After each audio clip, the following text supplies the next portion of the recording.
Shalom and welcome to Mitzvah Torah. This year is entitled New Zealand, Australia, Britain, Balfour Declaration, and the State of Israel. Centennial celebration of the Balfour Declaration, but there's some background that many people are not aware of behind it. So November 2nd, 1917, Balfour says that the Majesty approves the place of Israel and Palestine as a homeland for the Jewish people. But Britain was not in control of Israel at the time, so what was going on that they're making such a declaration, which they couldn't do anything about? Just a few days earlier, the end of October, was a historic battle, which people are not that aware of, where Australian and New Zealand, the armies together, the horsemen together, known as the Anzacs, came through Beersheba and had a major push forward and defeated the Ottoman Empire's army down south and took control of Beersheba. It was a bloody battle and a very most victorious one for the Australian forces. And that was a turning point in World War I, and in terms of who controls Palestine.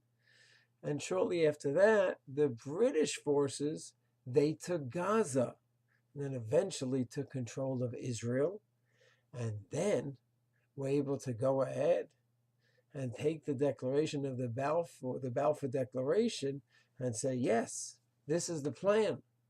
A lot of bumps along the way for sure.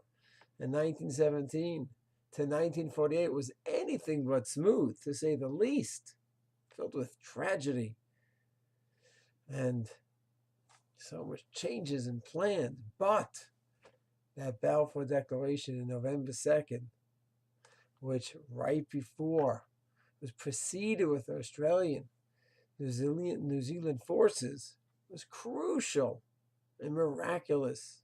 Such a clear sign of divine providence, of God's hashgacha and God's will for the Jewish people to return to Eretz Yisrael after 2,000 years and take control. So it's important that we have Hakarat Tov to Hashem. We understand all the events, so we can thank Hashem for all the events.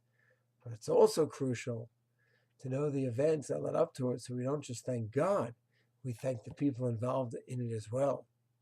Whether it's Australia, the descendants of the Australian horsemen, the descendants of the New Zealand horsemen, and the British who were involved in that time as well.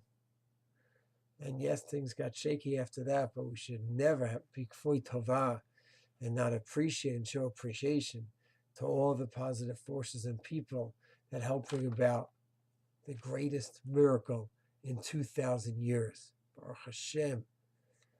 We should just continue to see these miracles in God's hashgacha and His incredible divine providence in Eretz Yisrael. Shalom.